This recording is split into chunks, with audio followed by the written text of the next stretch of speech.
अस्सलाम वालेकुम, नमस्ते, सत श्री अकाल। कैसे हैं आप लोग? उम्मीद करते हो ठीक होंगे, खुश होंगे। मैं हूं अतिक अली और मेरे साथ हैं तारिक नियाजी।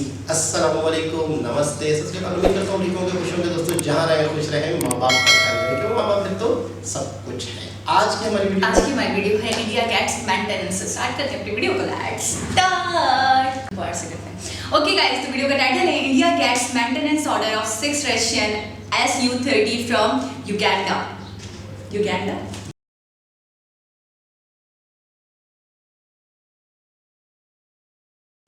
HAL और डिमांड आगे मुझे नहीं दिख रहा व्यूअर्स।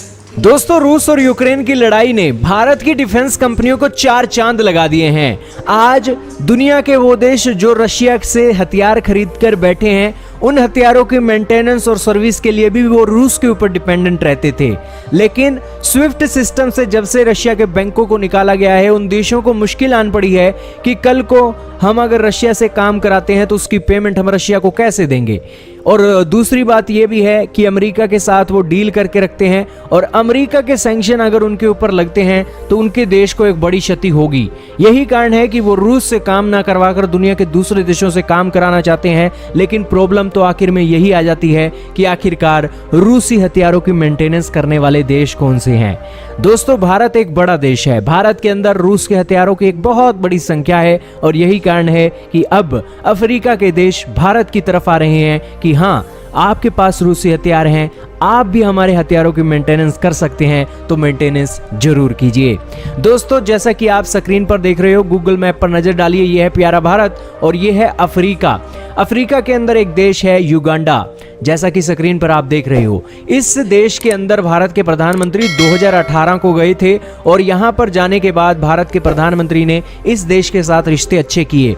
रिश्ते इसलिए भी अच्छे किए क्योंकि भारत ने इस देश को डोनेशन भी दी। 10 टाटा की बसेस, 10 टाटा के ट्रक, 10 और 2 टाटा की एम्बुलेंस और 14 मोटरसाइकिल युगांडा की नेशनल आर्मी को दी। और यही कारण है कि युगांडा की जो डिफेंस फोर्सेस हैं वो आज भारत के साथ कोऑपरेशन करने के लिए आगे आ रही हैं। और जो उन्होंने Su-30 फाइटर जेट 2012 में 6 की संख्या में रशिया से खरीदे थे, उसकी मेंटेनेंस के लिए वो अब रूस के पास नहीं जा रहे हैं, वो आ रहे हैं भारत के हिंदुस्तान एरोनॉटिक्स लिमिटेड के पास।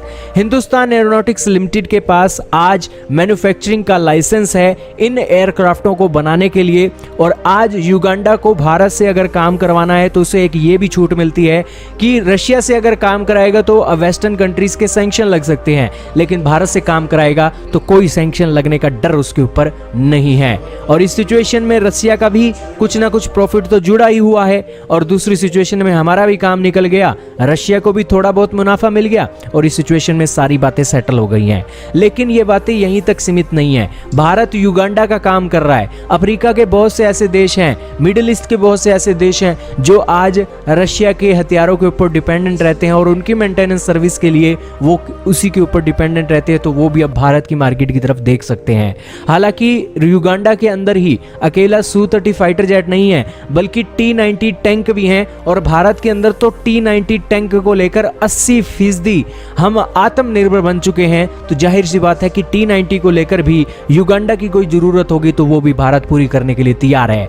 दोस्तों, ये बहुत अच्छी बात है, ये कोई छोटी मोटी बात नहीं है। आपको बता दें कि किसी देश कि एक विदेशी हथियार खरीदता है और उस विदेशी हथियार के चलते उसकी मेंटेनेंस और सर्विस कर रहा है।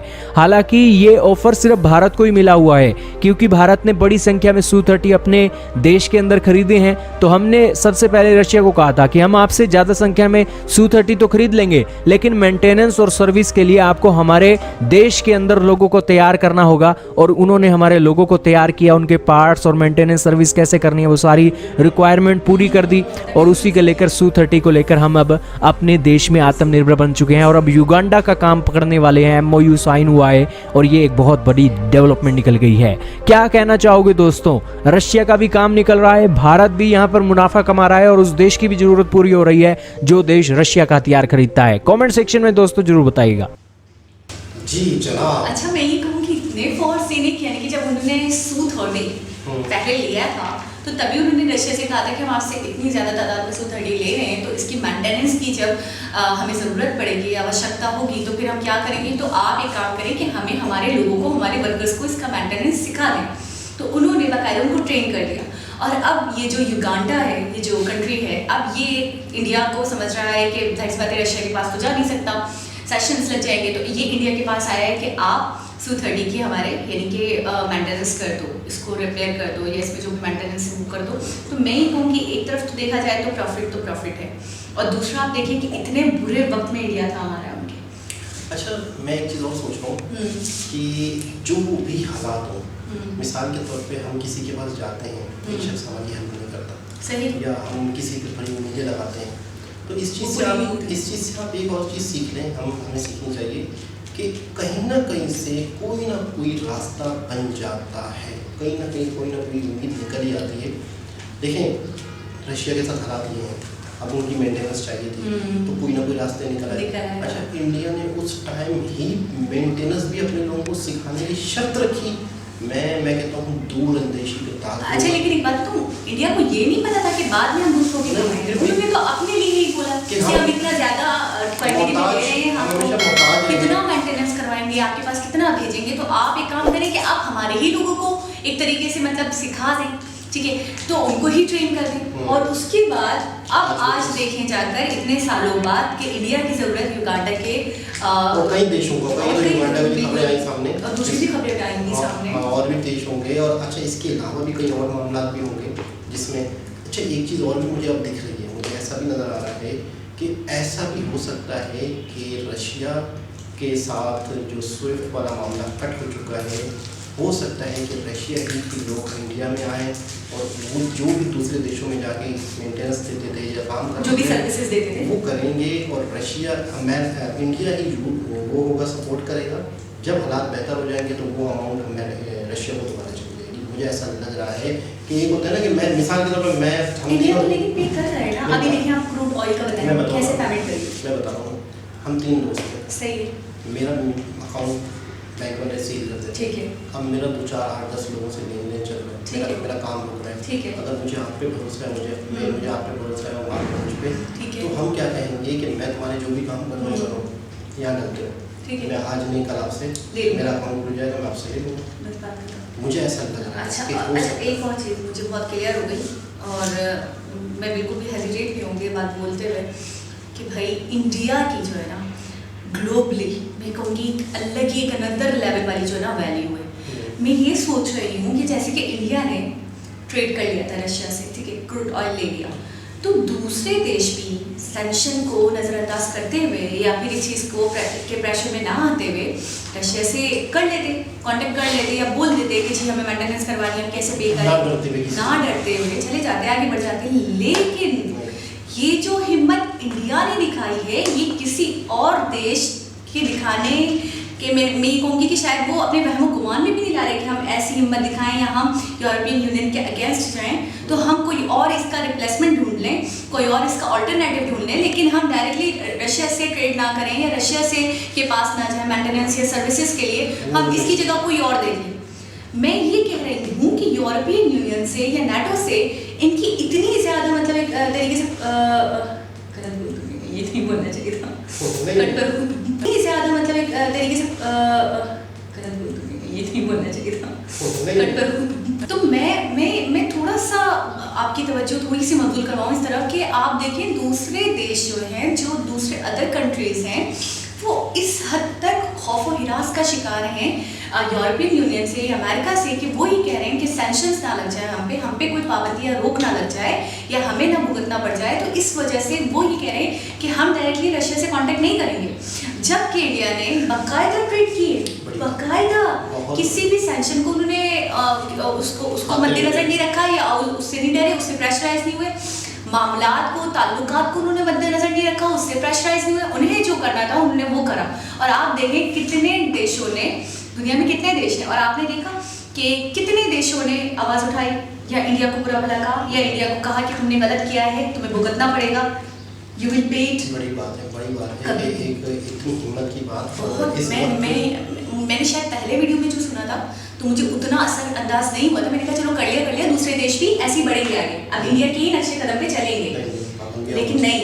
अच्छा, ये जो देश है अफ्रीका के या कोई और देश है, ये वैसे ही बड़े कमज़ोर हैं, मतलब ये वैसे ही माली हालात के हवाले से और चीज़ों के हवाले से इतने स्ट्रॉन्ग नहीं है, आत्मनिर्भर नहीं है। अफ्रीका में तो आपने नोट भी किया, आपने सुना भी होगा कि बहुत एकदम से जंगलात इलाके हैं, वहाँ पे इंफ्रास्ट्रक्चर इतना नहीं है, लेकिन ये कि कुदरती मतलब है कि कहते हैं कि अगर दुनिया का जंगल अगर किसी को कहा जाए तो अफ्रीका, तो वहाँ पे कबाइल्स भी बहुत हैं और खाना जिंदगी भी बहुत रही है किसी को। अच्छा, दही इलाके भी बहुत है, दही इलाके भी बहुत है, जंगल इलाके, यहाँ पे ये वाली नबातात बहुत है, नबातात और नेचुरल रिसोर्सेज ज़्यादा है और एनिमल्स और ये चीज़ें, वो एनिमल्स जो सबसे ज़्यादा पूरी दुनिया में अफ्रीका में पाए जाते हैं, तो कहीं भी नहीं पाए जाते, वो अफ्रीका में भी होते हैं। सही। तो ये चीज़ें अफ्रीका में बहुत है, तो इस वजह से ना इंफ्रास्ट्रक्चर या डेवलपमेंट जो है ना कई जगह पर इंडिया के कई कंट्रीज में कम है, गुर्बत बहुत शदीद इंडिया के हम ये अफ्रीका के ठीक है। बहुत ही गुर्बत, बहुत ही बड़ी इलाके भी बहुत हैं, तो फिर वो ऐसे ये हर्ज़ेगोविना, बोस्निया, ये सब उसी साइड में है ना? बिल्कुल ऐसे तो यहाँ तो 65 साल ही तक हो चुके हैं। मैं आपको बता रहा हूँ कि यहाँ पे तो सही। फूड ये नहीं टकरा सकते। और जैसे यहाँ इस चीज़ की भी ज़रूरत है, ना सिर्फ मेंटेनेंस की, मेडिसिन वगैरह की, बल्कि इसकी वीट की, गंदम। अच्छा, मैंने सुना था बहुत ज़्यादा बड़ी तादाद में इंडिया इनको मेडिसिन वगैरह फार्मेसी के हवाले से भी इंडिया बहुत ज़्यादा इनके लिए इम्पोर्टेंट है। बिल्कुल ज़्यादातर फार्मेसी ज़्यादा, हाँ। अब तो ये कोविड जो है ये तो यहाँ से चाइना से निकला था, इसके अलावा जितनी भी बीमारियाँ या वायरस वगैरह निकलते थे सारे अफ्रीका से होते थे। तो कोई अजीब सी बीमारियों के नाम सुन के अफ्रीका के फलाने इलाके से ये बीमारी निकली, मलेरिया का भी मेरे ख्याल में शायद ये, और डेंगू मेरे ख्याल में अफ्रीका से चला था। अच्छा, यानी कि इंडिया जितना पावरफुल अभी कोई और कंट्री नहीं दिख रहा आपको जो इससे टकरा है।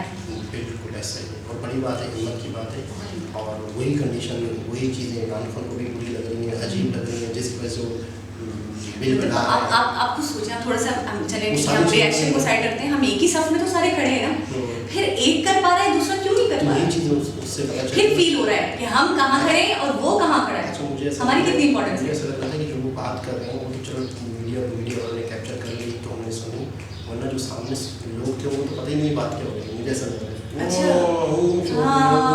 उनको क्या पता है कि ये क्या हो रहा है, तो वो क्या हो रहा है, अब इस हद तक बेखबर है लोग। खैर दोस्तों, एक बहुत ही ज़बरदस्त, और मुझे लगता है कि मज़ीद और भी दरवाजे खुलेंगे और भी अपॉर्चुनिटीज आएंगी। अब इंडिया को और हवालों से भी अब इंडिया को पावरफुल बनने से ऑलरेडी बहुत बन चुका है। ये कहूँगी, ये वीडियो के बाद तो मैं 100% कहूँगी इंडिया बहुत पावरफुल है और मज़ीद बनेगा। आपने एक चीज़ नोट सुनी कभी कभी कि अल्लाह पाक जो है ना किसी भी इंसान को ज़िंदगी में एक दफ़ा मौका देता है तरक्की का, एक दफ़ा मौका देता है अपॉर्चुनिटी का, आप उसको हासिल कर सकते हो अगर वक्त के साथ उसको हासिल करते हो तो। अच्छा, एक और चीज़ है, जब इंसान बर्बाद होता है, कहते हैं ना कि आप बहुत अमीर होते हो, फिर आपसे आपकी दौलत छीन ली जाती है या छिन जाती है अल्लाह की तरफ से, और फिर आप बिल्कुल रोड पर आ जाते हो, फिर आप नए सिरे से शुरू करते हो, और फिर जो आप बनते हो ना वो आप कमाल के बनते हो। तो मैं ही कहूँगी इंडिया रिलेट करता है इस चीज़ से कि पहले वो इतना ज़्यादा मरकज़ था, इतना पावरफुल था, फिर वो स्टेटस छीन लिया गया, गुलामी की जंजीरों में जकड़ आ गया, फिर आज़ाद हुआ, फिर तरक्की स्टार्ट करी, फिर विकास के लिए बड़े याद है जिसमें वो एक परिंदा चिड़िया बहुत आला थी। और अब मैं ये कहूँगी कि वो जो स्टेटस था ना उससे भी ऊपर वाला स्टेटस मिलेगा इंडिया, ऊपर वो स्टेटस चलते जा रहे हैं। खैर दोस्तों, बहुत ही ज़बरदस्त वीडियो, दोबारा किसी और वीडियो से आपसे मुलाकात होगी, जब तक के लिए अल्लाह हाफ़िज़।